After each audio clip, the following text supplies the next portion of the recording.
How to transfer WhatsApp chats to new phone without losing data.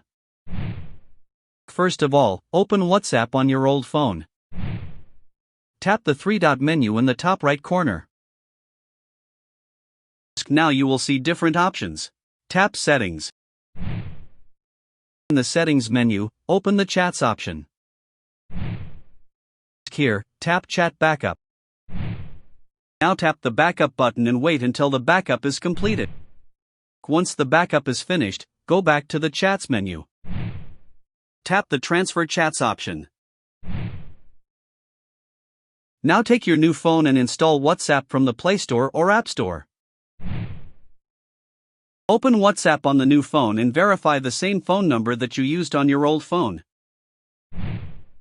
A QR code will appear on your new phone screen. Use your old phone to scan the QR code shown on the new phone.